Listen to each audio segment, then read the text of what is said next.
Welcome to the Nerd Party. Let the filibustering begin. Welcome to Nerd Party.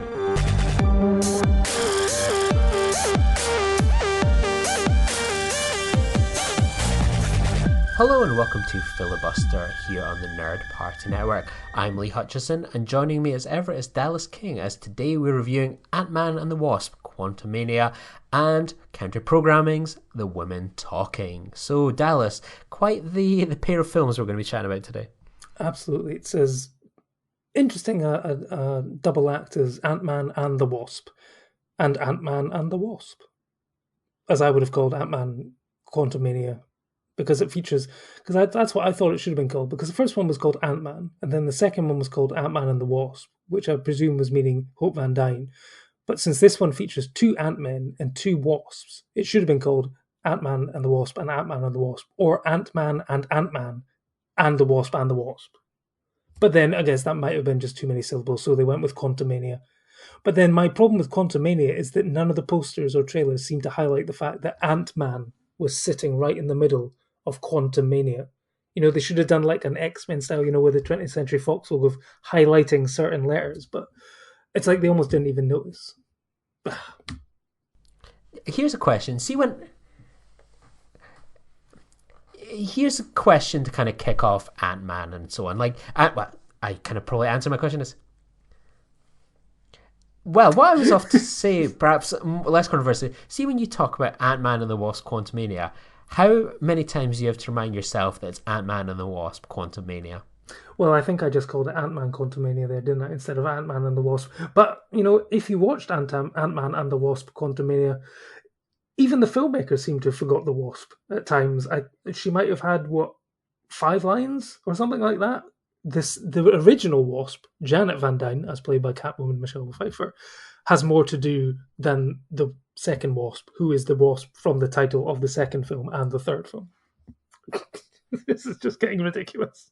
The trailer kind of came out a little while ago for Ant-Man and the Wasp, and my fears watching that trailer was, I was like, just seems like a lot of green screen backgrounds. Like, is that what we're kind of going for? And I'm gonna go all over the place here, but like I immediately got the vibe of like, that doesn't seem like a film I'm interested in watching. And I go back to how I thought of like with the first Ant-Man movie, when I got such a chuckle out of Thomas the Tank. You know, they're having a big fight with Thomas the Tank, and then it whacks off the, you know, whatever the creature was or whatever in that, or Ant-Man, and it just sort of just like falls over, and it's like, that's a funny gag. And I remember like chatting with my partner on Saturday, where she didn't come along with me to that because she had plans. I was like, oh yeah, it was really awful. And I was like, it just didn't have a moment as funny as the Thomas the Tank bit. And she was like, what do you mean Thomas the Tank? I was like, right, YouTube, we watched the clip and we had a couple of giggles at it, because it's like you watch that and go,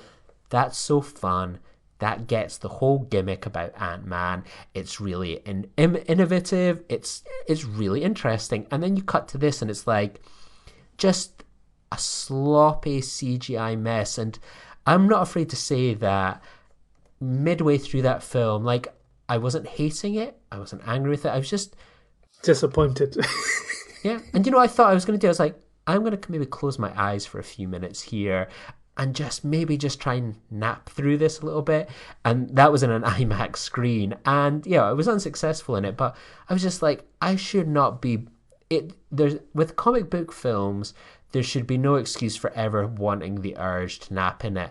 And I must say, there has been a trend now for a good few of these Marvel movies where I'm like, I could just kind of doze off here. And I feel more and more for my dad, where like this kind of film, I'm watching it as a man in his mid-30s. But if I was a young kid, I would have wanted to see this film. That's the joy of these Marvel movies. They appeal to all ages. And if I'd gone to see this film as a kid, I probably would have maybe enjoyed it a little bit. But I could imagine my dad being next to me just dozing off a little bit or something like that.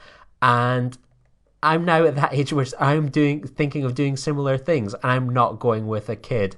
And I get how adults feel about some of these films now.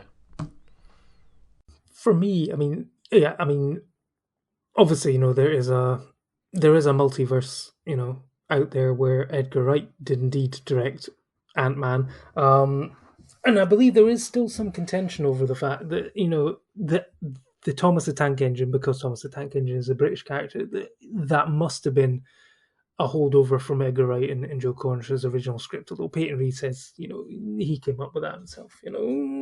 Agree to disagree, who knows.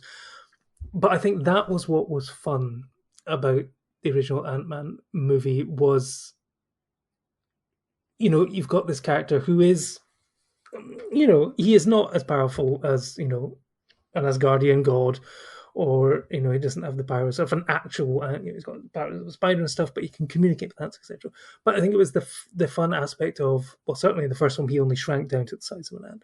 So it was seeing this character interacting with the world at that size.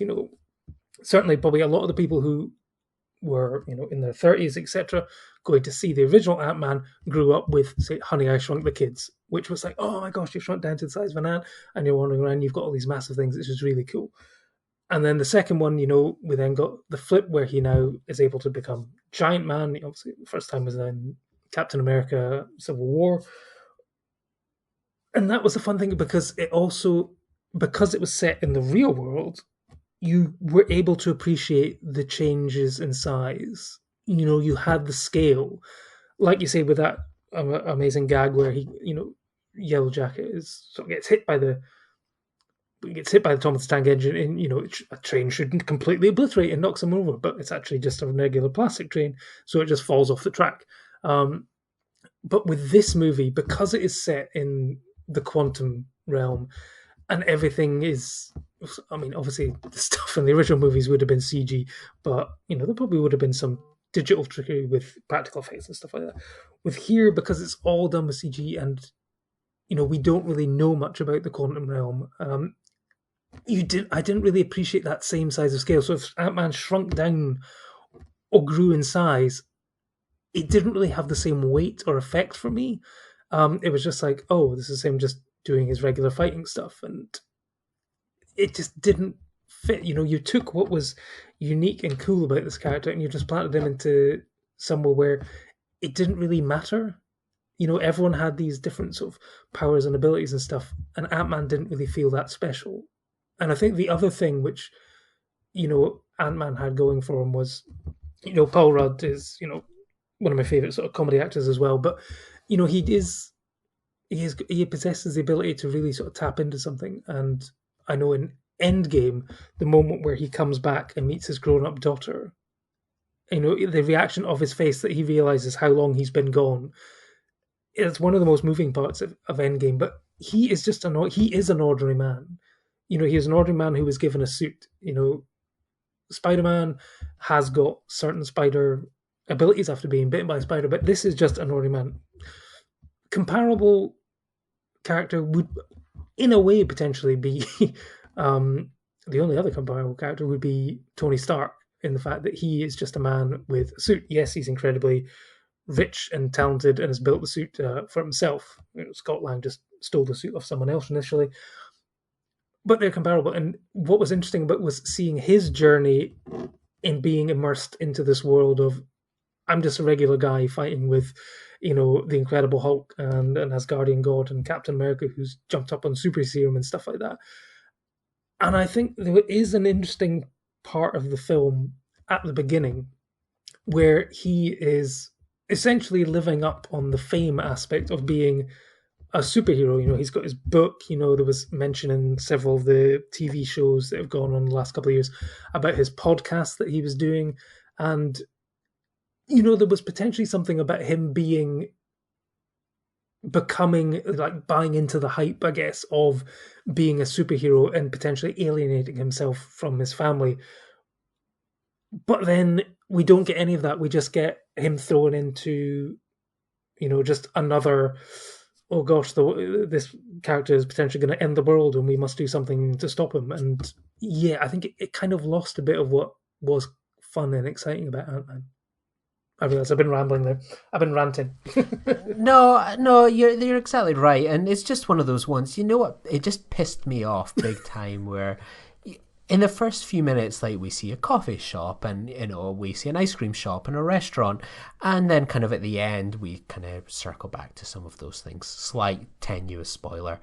And then everything, I was just watching it going, everything else for the next 155 minutes is just green screen, CGI, and it's just chronically kind of boring and so on. And it just feels like this whole series is just it's just coming to an end. Like, it's made brilliant money over the weekend. I mean, that was never going to be in any doubt, despite the criticisms of it all. But it's just I've said it for probably a couple of years now. I go to these things like it's a contractual obligation. Like, okay, let's check it out. I've seen the previous 34 movies. I'm going to have to see the next one. Yeah, exactly. We've all watched it. I mean, whatever TV shows people like, we stick through some of the bad ones and so on. It's a couple of films a year, so it's not a big attack on cinema or what have you. But even Marvel, are apparently starting to roll back a bit and go, you know what, we should maybe only say do 2 films a year, and maybe was it maybe 3 films a year and 2 TV shows at the most. It's like even they have realized that they have oversaturated the market with the amount of content, that there's almost too much to keep up with. Yeah, and it just fundamentally just becomes boring. Like, I remember bizarrely, I can't tell you much about what happened in the second one, but I know it had Walton Goggins. I know it had that couple of those cool side characters that everyone enjoyed in the Ant-Man films, and he ended up being a really big Ant-Man in San Francisco, Doc. I went to see that film at midnight. I mean, it helped that I was on annual leave that weekend. I think it was the film festival. And I thought, you know what? I'm going to go along and see Ant-Man and the Wasp at midnight. Go for it. I don't even know if I would bother going to see any of these films in midnight anymore. And gone is the feeling of, buzz, excitement, I've got to see this before any kind of spoilers. I think I only kind of went to see it because I was like, I've kind of got a bit of time this afternoon. I'll go along and see it. We agreed to make a podcast on it, and I kind of was thinking to myself, maybe I'll go see it Monday after work. And I know I would have got to today and kicked it down the road and so on. And it's just felt really quite boring. And just even kind of looking ahead to that next Guardians movie, I almost kind of feel the same as Dave Bautista. Like, even he seems like he's really bored of this whole experience. But yeah, you've got to go do what you've got to do, and this will be my one and done. And I mean, I'll still be seeing the next God knows how many films that are announced, but I barely watch the TV shows, and it's kind of done. Like, I read a really good article in Vulture where it was just like, with this film, it felt like watching a bored audience kind of go through bored performers go through the process. That's exactly what I felt like in the screens and so on. And it just feels like more than ever people are talking about that superhero fatigue, and it's a real thing now. Yeah, there was. I mean, just like watching it. I mean, yeah, I've just sort of reread the synopsis for Ant-Man and the Wasp, and I'm like, oh yeah, okay, so yeah, no, that's what happened. There was a ghost character who could kind of walk through walls and stuff, and that was somehow related to Hank Pym but with this one, it's like for me it's the constant retrofitting of stories into other stories, where the whole sort of eventual rise of the Kang dynasty, is in part caused by Janet Van Dyne, who failed to mention anything about what happened in the quantum realm. It was just like, I was down there for 30 years, but it was traumatic. I'd prefer not to talk about it. And everyone's like, okay. And then it was suddenly like, wait, you're sending a signal to the quantum realm?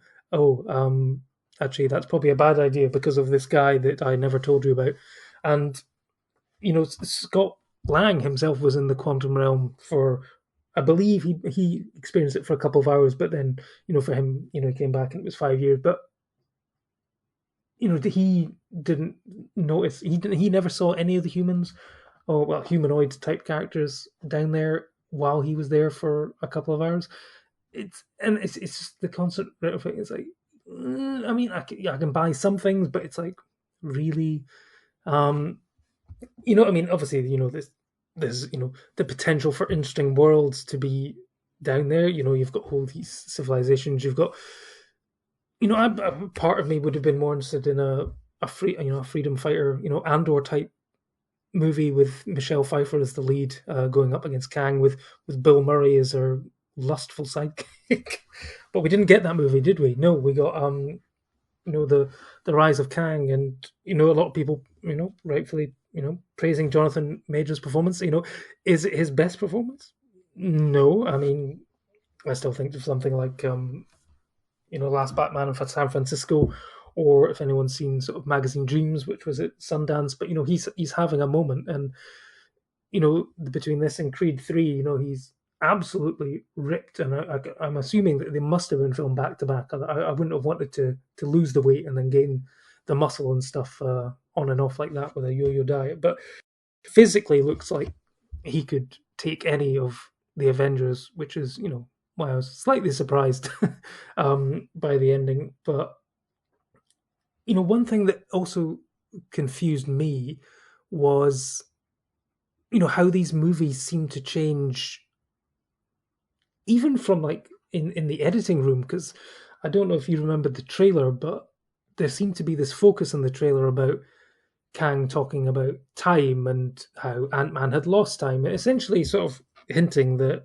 what he does with Janet Van Dyne, which is you've lost time with your daughter, you've lost 5 years, I can give you that time back if you go and get this thing for me, and then we'll all be sorted. But then we don't get that in the movie. We basically get, if you don't get this thing from me, I will kill your daughter. And it's like, all right, okay, I better go get it. Whereas that seemed like a more compelling storyline, the fact that Ant-Man and Scott Lang would potentially, go against the wishes of his family and stuff like that in order to try and get that lost time back. That is a more compelling story rather than, oh no, please don't kill my daughter. Gosh, this guy's really bad. It's like it's the more interesting storyline, but that's not one we got. And you do have a situation where with these Marvel villains where it's like, is he the bad guy? Because I mean, he's technically hinting that he was the one who was trying to stop all the other Kang variants, but they've exiled him there, and it's like, by destroying me, you will doom humanity. And it's like, well, maybe he is right. Like Thanos is like, he's got a lot of good points, but when you start to side with the villains over the heroes in these Marvel movies, I mean, I think somebody basically said that Kang's ultimate goal for the Kang Dynasty, which is going to be one of the big Avenger team up movies, is to create a timeline with no superheroes. And someone basically went, after Phase 4 and 5, I'm kind of down with that. And yeah, basically, I saw one saying Kang confirmed as cinephile, which made me really laugh. Yeah, it's just like, I mean, I did say it sort of rather flippantly at the start, but I actually now, having gone on, through Phase 4 and Phase 5, Infinity War and Endgame was such a high point. How they managed to pull together all the different threads so far into that sort of impactful sort of conclusion to everyone's storyline. It just felt like a natural break. And the fact that, we went into a lockdown pandemic, obviously no one knew that was going to happen, but it's, it felt like at one point it was like a breather, but people were like going, oh my gosh, we had a Marvel movie this year. And then it's like, well, actually, looking back on it, it was kind of a blessing that we didn't have a Marvel movie, because we need that natural break. I don't want to talk about, rebooting the entire franchise or something and then starting with, origin stories again and stuff like that. It looks like they seem to be potentially going that way with the DC universe again. We're going to get a young Superman movie and stuff like that. We're going to get new actors playing the characters. I don't think anyone has got the will or the time to go through that with the Marvel universe. But what's wrong with, the one area that DC, ironically, is probably outperforming Marvel with is these one-shot storylines, these adjacent universe ones. Like, some people like it, some people hate it, but Joker, it did very well. Robert Pattinson's The Batman, which, fingers crossed, stays separated from the rest of them. Just doing one-off movies about superheroes. They don't have to be all interconnected. I mean, I don't know how people go to these movies. Just like when I watched it at like 10:40 on Friday morning, it was like there was like four old people came in to watch it, and I'm like thinking, have they really watched every other Marvel movie? It's like, how do you even know what's going on? And I mean, it would have been helpful, he was obviously missing there, but, Michael Pena's Luis, he should be there to basically do a previously on the Marvel Cinematic Universe, every single time. I mean, you get it on like Netflix and stuff. If, you've skipped a couple of episodes, you get a recap of what's going on.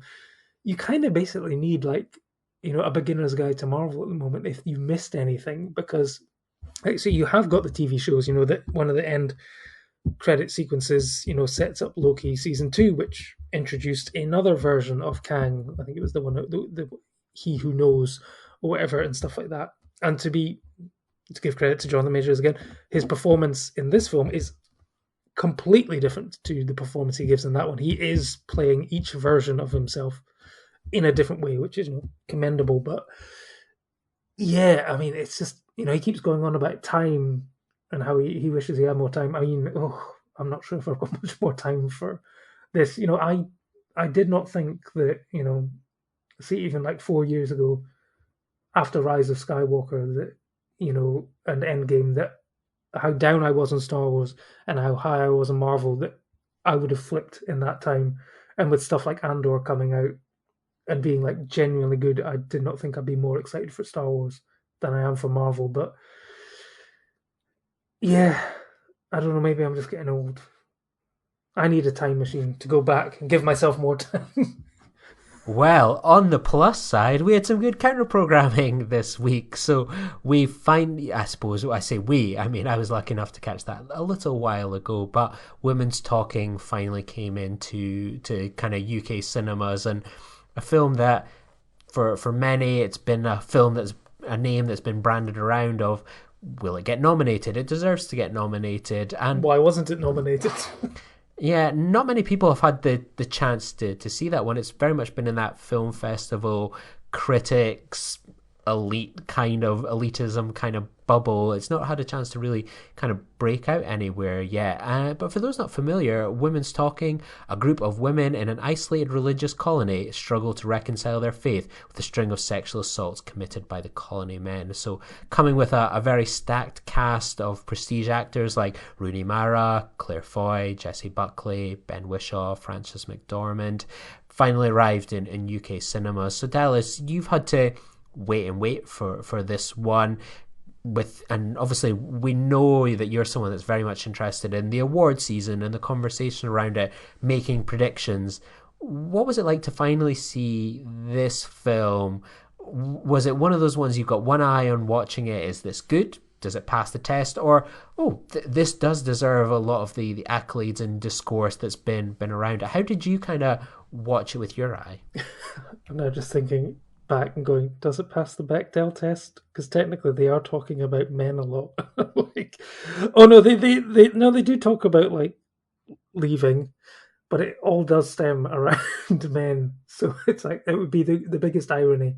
Actually, no, the biggest irony I think was it one award body nominated Ben Whishaw for Best Supporting Actor, but nothing else. And it reminded me of the time that Suffragette was nominated for multiple British Independent Film Awards, and the only win that he got on the night was Brendan Gleeson for Best Supporting Actor. And I was just like, really?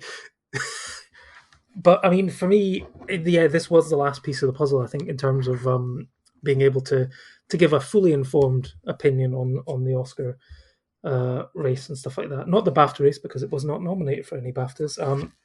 There was a lot of controversy around that at the time, but I believe that it was just too late in the calendar, and the studio just didn't push it in the end. But I do believe that Sarah Polley did mention this on Twitter, that she did take multiple free scones from the BAFTA lunch in LA. So she felt that she got her she did all right out of it in the end. But she is a double Oscar nominee for this one, as a producer for Best Picture and then also for Best Adapted Screenplay. And for me, it was an excellent film that does just feature, it lives up to the title. It is women talking. It reminded me in a way of 12 Angry Men, where that is a film which is set in one room in a courtroom where 12 men have to decide the fate of someone who's been accused of murder. And here we have got around about 8 to 10 women sort of basically debating the future of all the women and in turn, I guess what happens to the men in the colony, where it's been revealed that they've been being drugged and sexually assaulted in order for men's sexual gratification and for procreation, and they're deciding whether or not they stay and do nothing, stay and fight, or leave. And they've been given the choice, through a vote, whether it's going to be stay and fight or leave, and sort of debate the pros and cons.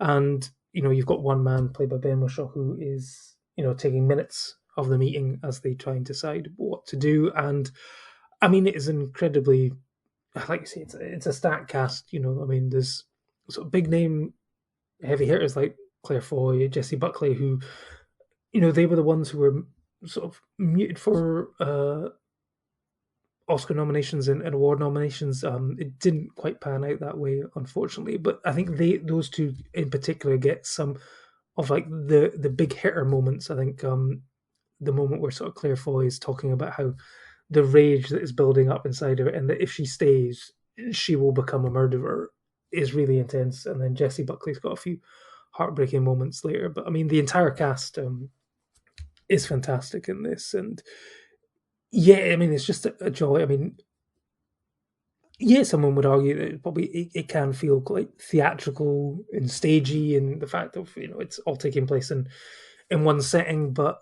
there's enough sort of flashbacks and sort of little bits of tricks here to mix things up slightly. But I was incredibly I thought it was a fantastic piece of filmmaking.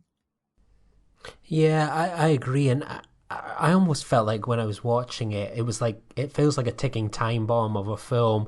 Like, essentially, these women's world will end, potentially through murder and death if things are not addressed or decisions aren't made. And you think of so many like big action movies, there's the meteor's coming, what do we do, how do we save the planet, who lives, who dies, so many big decisions. And this is just like broken down onto that macro level of like, by the end of this film a decision will have to be made, and what is going to be the impact on those characters' lives. And yeah, they also have, I guess, the ticking time bomb of they're doing it while the men are not in the colony. They're out arranging bail for the accused men. So it's like they have to make a decision and either stay or leave by the time that these people come back. So they do have this limited window, and it adds to the tension of it. And what is great about it is that it's not clear cut at the beginning, and people change their points of view and stuff. They are persuaded, they are unpersuaded, and I mean it also does, I guess, put you in the boat. Of, I mean, even if you're a man or whatever, what would you do in that situation? What is the right call? Because, like you say, their world will end, if they stay. But technically, their world is ending when they leave. They have lived their whole lives in this colony. They have no idea, essentially, what is waiting for them outside. And then there's that shocking moment, I think, where, that you get this guy driving up, claiming to be a census taker, blaring, Daydream Believer, and saying that it's 2010. And it's like, it's a bit of a shock to the system, because it feels like this is something from many moons ago. But there are it reminds you that there are still societies and stuff like that live in basic sort of isolation and devout faith and stuff like that, and have no need for the contact with the outside world and use of technology and stuff like that. They live very simple lives, but that simplicity can be warped and manipulated by people in power. So I think it's safe to say that if we were encouraging people to catch one film at the multiplexes this week, it would be Women Talking. I mean, I know a friend of the podcast, Jamie, he's the same. He would always see every Marvel movie opening weekend, but he had the choice between that, Marcel the Shell with shoes on, and also Ant-Man. And he went to see Women Talking. And, I think that's a sign that, these are the films that people will see and remember. And I mean, it's been months since I've seen this one, and it stuck with me. And as you mentioned, there can be an element of it feeling a bit stagey. I mean, it is a big morality play, essentially. But, you think of something like The Whale, which just with the direction and performances never managed to escape that feeling watching it. unlike Women Talking, it is just so gripping, and the performances that you never really think that it, apart from maybe the odd scene or two, everything takes place in a barn, and it's just a testament to the film, and completely well earned Best Picture nomination. I certainly don't think it's going to win, but the fact that it's on there, I think, is very positive and a lovely surprise. Yeah, no, I think with something like this, when it comes out the same week as Ant-Man, you do have to prioritize it, because Ant-Man will be around for like a month. I mean, obviously there's the counter argument would be, well, if I don't see Ant-Man on the opening day, it will be spoiled by people on Twitter who are already sharing the ending and end credit sequences and stuff like that. But if you don't see Women Talking in the opening week, it will probably drop down to 2 shows, 1 show a day, or even disappear completely, because something like Cocaine Bear is taking up the screens. Which well, that in itself, is slightly different to a Marvel movie. But yeah, no, you do have to take your chance when movies like this come along. But I do have a question for you. This is going slightly into spoiler territory. Now, I think I know which question you're going to ask. Is it? Okay. So it's sort of Rooney Mara's character is pregnant in the movie, and sort of she's sort of one of the people sort of who's fearing for what's going to happen to my child if we stay and stuff like that, and there's talk of an affection or a love between her character and Ben Wishaw's character, who is is a teacher there, who he's seen the world and he's come back and he's living in there. But at the end, Ben Whishaw is very sad to see them go, and it's even hinted that he was preparing to commit suicide after they left. Why would he commit suicide? It's obviously it's not shown. It's hinted that he was thinking about it. Was he responsible for the rape of Rooney Mara's character? Ooh, that wasn't what I expected. I thought your question was, should he have left with them? And it was like, no, yes. There was several times where he was very emotional and stuff like that, and I was wondering if he was feeling guilty. Did he, he clearly loved her, wanted to be with her. Was that potentially a way to be with her? Did he commit the same sins as the other men in the colony? You see, that's a one potential reading I've had of it. It could be a completely wrong reading, but yeah, that's me. Could be very valid. It's just not the impression I get. I mean, the fact that he seems to be held in such esteem by everyone, there is a lot of love towards him. Oh, but then he could have got away with it. The last one they were to suspect. Yeah, I don't think it's that film.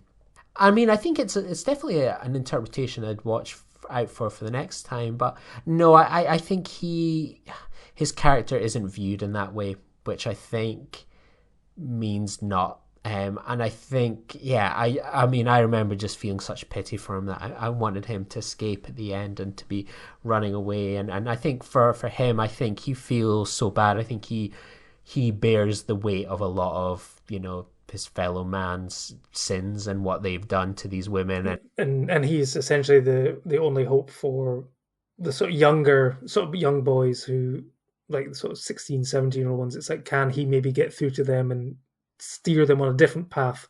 And I was in a situation once where it was a situation where, it wasn't a group, but it was like a couple of women were sharing their pretty horrible experiences that they had gone through, and they were having those conversations, and I was very much that, not third wheel, but I was there, and kind of in that moment, you think about what's the right thing to do, and the view I almost ultimately took, right or wrong, was just to be there and listen and stuff. And it was quite horrible to think, just regardless of even gender, just to listen to what people had gone through and speak in such excruciating kind of detail about what they'd gone through, and seeing the sadness in people's face. And there's an element where you feel that you're taking that on, because you are wearing the face for a lot of people, when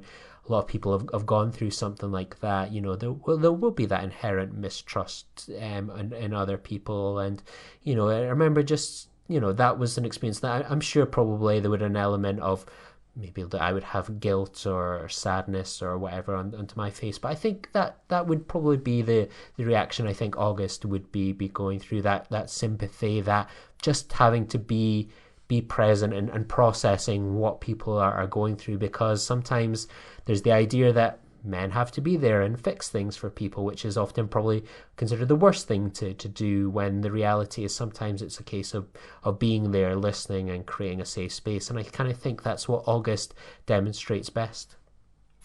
Yeah, no, it was probably me just reading into it. Actually, so the way you're sort of describing that actually makes me think actually something else which I'm actually really impressed by the film, which I've only sort of just realised, is the way that sort of Sarah Polley sort of framed the film, where the camera angles and stuff like that, essentially, you know, it's not done high up or low down. It's done as if the camera, and therefore by extension the audience, are essentially another member of this group. You know, it's sort of like a level playing field and equality, where you are experiencing their arguments as if you're another member of the group, and it allows you to be part of that conversation. And I think, yeah, it really sort of immerses you into that situation, and really then it encourages you to think, you know, what's the right thing to do, what's the wrong thing to do, how are they going to sort of solve this situation. And I think, yeah, it really sort of helps to bring you into the story. And I think, yeah, so props to Sarah Polley, because I've just realised that. Yeah, it's a brilliant film, and it's one I'm looking forward to watching again. Perhaps not in the Festival Theatre London, which continues to plague experiences, but yeah, a really fantastic film, one where there's so much to talk about and to resonate. And again, one of these films where it's about the discussions afterwards amongst people, and yeah, a brilliantly constructed film, and can't wait to see what Sarah Polley does next. Yeah, and yes, I haven't, sadly, I never got to experience a film in the Royal Festival Hall, but from what I've heard, yes, it's not the ideal venue for a film about people talking, just talking. Well, thanks everyone for listening to a couple of men talking today. We'll be back soon. Thanks very much for listening. Bye. Join the revolution. Join the Nerd Party. Welcome to Nerd Party.